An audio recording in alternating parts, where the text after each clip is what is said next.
Olá, meu nome é Flamarion e apresentador do mais novo podcast de empreendedorismo do Brasil, Pode Começar. E hoje eu estou com um convidado mais que especial. Olha só, o currículo dele, ele fez menção aqui, interessante, né? Ele falou, Flamarion, não pode deixar de falar dos meus pais, filho da dona Clarice, do seu Mário, pai do Lucas e noivo da Cláudia. Então eu estou falando aqui com um convidado especial. Ele vai falar sobre empreendedorismo, educação e desenvolvimento pessoal, também sobre mudança de mente. Olha só, não percam essa dica que ele vai dar, principalmente na parte final. Ele vai falar sobre mudança de mente.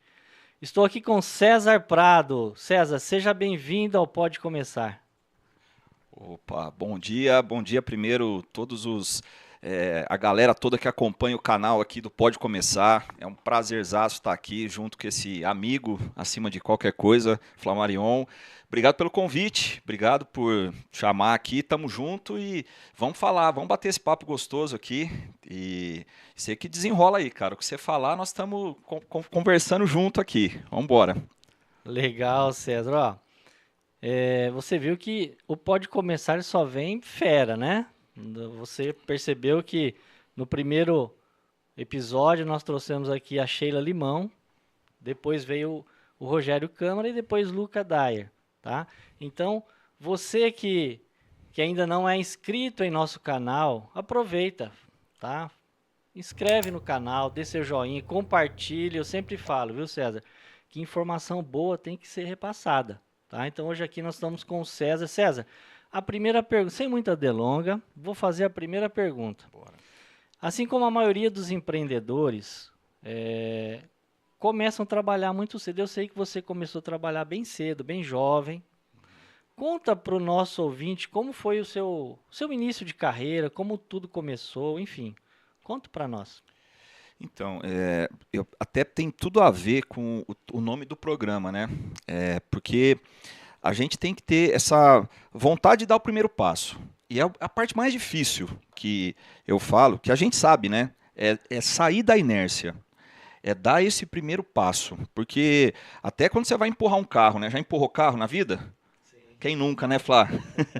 uns pois é, velho. Hoje, graças a Deus, a gente não passa mais por isso. Mas já empurrei carro e a hora que você vai tirar ele do ponto zero ali, é a maior força que você tem que fazer. É para começar. Então, primeiro, parabéns mais uma vez pela iniciativa. É um projeto que eu sei que nasceu no teu coração já há alguns anos. E que legal que você pôs em prática. Começou. Porque às vezes a gente planeja muito. Quem é principalmente da área mais técnica, aquela pessoa mais racional, ela planeja, mas nada acontece sem execução. E vai dar errado. Não tem como, a gente vai ter que ir ajustando no meio do processo.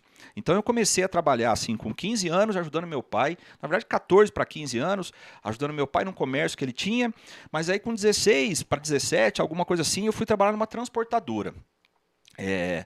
Nem sei se existe ainda hoje, mas se chamava, né, Silvatur, olha só. E ela, além de ter os carros assim de passageiro, levava encomendas. E eu comecei ajudando a carregar, no carregamento mesmo daquelas encomendas, né? Coisa que hoje nem pode, a legislação acho que nem permite, mas eu ajudava ali e também fazia a parte de escritório depois. Porque aí saiu a pessoa que trabalhava no escritório, eu tinha feito já curso de informática, tinha me qualificado, sabia digitação, que na época chamava datilografia, né? Você fez curso de Sim, datilografia? fiz. Isso denuncia a idade da gente, né? Falar que datilografia não tem mais hoje, é digitação.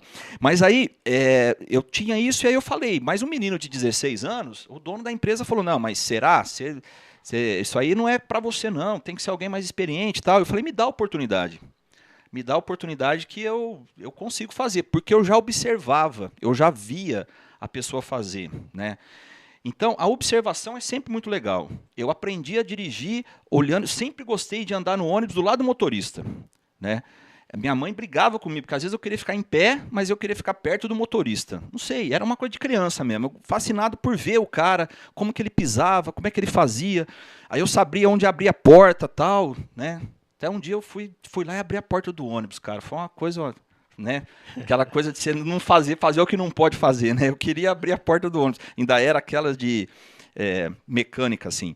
Mas aí você vai e começa a fazer. Então, tudo tem muito erro por causa, lógico, da inexperiência, de você não ter todas as habilidades que precisa para ter uma empresa, mas a primeira empresa que eu fui montar depois que eu trabalhei nessa transportadora, depois fiz estágio na Telesp, tive a oportunidade de passar num concurso, era bem concorrido, né, o estágio assim, tal, tinha um vestibulinho, tudo, e deu certo de passar. Trabalhei lá por 2 anos, aquilo me abriu muitas portas, porque fiz amizade com muitas pessoas, e trabalhei na área de telecomunicações durante algum tempo. E aí até um dos fiscais na época da Telesp falou: cara, eu quero que você monte uma empresa com meu filho. Eu quero que você monte uma empresa com ele lá. E aí a gente pegou e falou: vamos fazer isso aí, ué? Então vamos. E aí começou eu e esse cara. E ele muito novo também, né? Eu devia ter uns 20 anos de idade. Ele, acho que 2 anos mais velho que eu. O pai era o mentor nosso ali, o pai dele. Mas aí a gente foi fazendo e com erros e acertos, trabalhamos aí uns 2 anos. Depois a sociedade acabou não dando certo. Mas muito improvisado, assim, porque era uma construtora. A gente fez várias obras. Inclusive em Rio Preto tem obra até hoje que está lá, que foi nós que fizemos, obra de canalização subterrânea, sabe? Que interliga uma central na outra. Tem a unidade da Boa Vista, hoje é da Vivo, né? Hoje pertence tudo à Vivo, mas na época ainda era da Telesp, aquilo lá. E aí a gente fiz obra em Santa Fé do Sul, tudo na região ali, perto de Rio Preto, né? Até quando foi em Rio Preto, o canteiro de obra ficou na minha casa, na casa da minha mãe. Botei peão na sala, falei: mãe, você separa a sala agora, deixa aqui reservada, vai ficar uns 15 dias aqui o pessoal. Então, tudo muito improvisado. Aí, óbvio que não deu certo. Mas o que eu quero falar é esse começo, a experiência que eu adquiri nesse negócio, com pouca idade, eu uso até hoje no que eu faço. Então, nada é perdido, né? Nada é em vão. Ô César, você falou num ponto importante e realmente faz parte da segunda pergunta, tá? Então a gente sabe que o empreendedor ele passa por muitos desafios. E quem começa um negócio, se ele não for resiliente, acaba desistindo no meio do caminho. A gente fala aqui de pode começar, é importante começar, mas também é importante a resiliência. E eu gostaria de aproveitar aquilo que você já falou. Conta uma experiência daquilo de superação, tá? Aquilo que você aprendeu como experiência de algo negativo que trouxe algo positivo para a sua vida pessoal e profissional. Tá. Tem várias passagens. Eu vou falar uma primeiro, que é da parte empreendedora em si, mas depois eu vou falar do que virou a chave, assim, o momento que tem coisas que você faz durante a tua vida que é para você realmente passar do teu limite. Aquilo que para você era um limite. Porque quem põe limite somos nós, né? Tem o jargão aí que todo mundo já ouviu falar: quem tem limite é município. Começa aqui e termina aqui. A gente não. O que Deus pode fazer, e aí eu tenho que falar da figura de Deus, porque se eu pensar só naquilo que eu sou capaz de fazer, eu limito. Aí eu limito mesmo as coisas na minha vida. Agora, Deus que nos criou, que é quem sabe desde antes do ventre da nossa mãe, o que Ele tem um plano perfeito para a nossa vida. E se a gente se conecta com Ele, a gente vai conseguir viver esse negócio. Então, quando e demorou para eu entender isso, né? Então, no começo eu achava que era eu que fazia, mas já tinha as coisas que eu buscava fazer. Então, dando os 2 exemplos que eu falei, quando eu devia ter antes de me formar, eu tinha uns 18 a 19 anos, né? Eu trabalhei com um cara que infelizmente já se foi, né? Já não está mais aqui com a gente, o Marco Aurélio. E esse cara, ele me ajudou muito na minha carreira, ele foi estagiário comigo nesse período que eu fui estagiário na Telesp, só que ele engenheiro e eu técnico em edificações.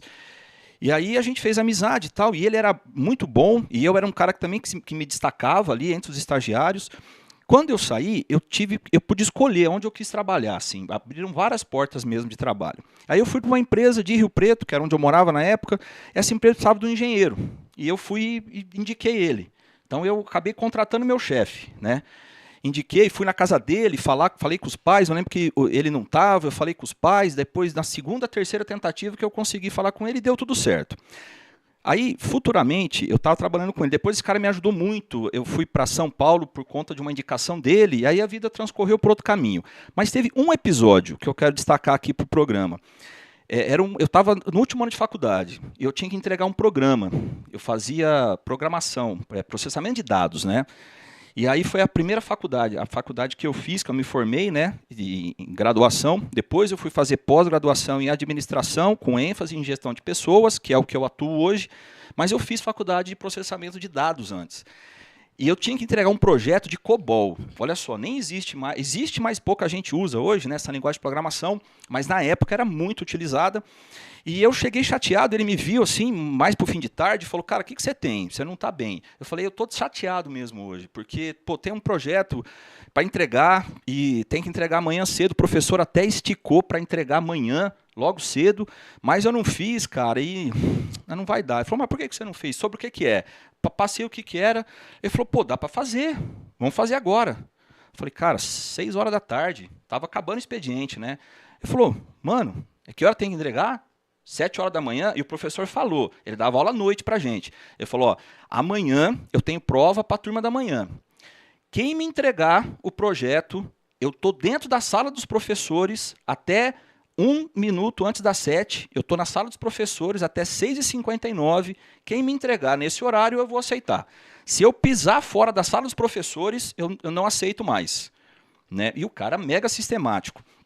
Mas para resumir a história, esse cara, passou a noite comigo. A gente começou a fazer, e numa pegada ele falou assim, ó, até 9 horas a gente termina, em 3 horas a gente faz. Só que ele falou, eu não vou fazer para você, eu vou te ensinar a fazer. E aí a gente foi fazendo, cara, e ele explicando, e realmente se ele fizesse, ele faria em 1 hora, 1 hora e meia, e ele foi explicando, só que a gente entrou num nível de detalhe depois, de querer implementar o programa, de deixar mais bonito, de fazer melhor, porque aí eu já vi, quando deu 10 horas da noite, eu vi que dava para fazer. Ele ligou para a noiva dele, que ela era noiva na época, e ele falou para a Patrícia, ó, eu vou atrasar hoje, eu tinha marcado de comer uma pizza com ela, falou, ó, não vai dar, estou aqui ajudando o César. Então, por que eu estou contando essa história? Esse projeto foi o melhor da sala, e eu fiz no último dia. Só que eu fui entregar, a gente acabou, era 6 horas da manhã. A gente passou a noite implementando e foi fazendo coisas a mais, que não precisava. Aí a preguiça foi embora. Aquela coisa de você falar assim, não, para tirar nota, já deu. Para fazer o 6, já tá bom. Não, ele era o cara assim, falou, mas dá para ficar melhor. Aí o cansaço vai embora e você entra numa vibe de falar assim, eu vou fazer o meu melhor nesse negócio. E eu aprendi o que eu soube, né, de COBOL, depois eu não usei isso para muita coisa, mas valeu muito a experiência de superação. De algo que eu tinha certeza absoluta que eu não ia fazer, eu já tinha decidido na minha cabeça, eu não vou entregar esse projeto, eu vou ficar de DP nessa matéria, e depois eu vejo o que eu faço. E o incentivo dele, e não só o incentivo, mas de falar, cara, vamos fazer junto. E abrir mão do tempo dele, do descanso dele, e a gente saiu de lá, os dois, 6 horas da manhã. Então, é uma superação que eu levo para a minha vida, assim. Legal, César. Essas experiências, né, elas valem até na vida pessoal, né? Não só na vida empreendedora, enfim, mas também na vida pessoal. Bom, o César, ele empreende também na área da educação e comanda uma escola de desenvolvimento pessoal e profissional. E é franqueado da Prepara Cursos, né?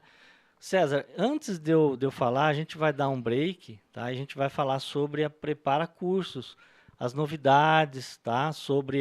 Também tem a faculdade Prepara que está vindo aí, muito forte. Exatamente. Então, logo após o intervalo, a gente vai falar um pouquinho sobre essa experiência do César no ramo da educação, especificamente sobre a Prepara Curso, tá ok?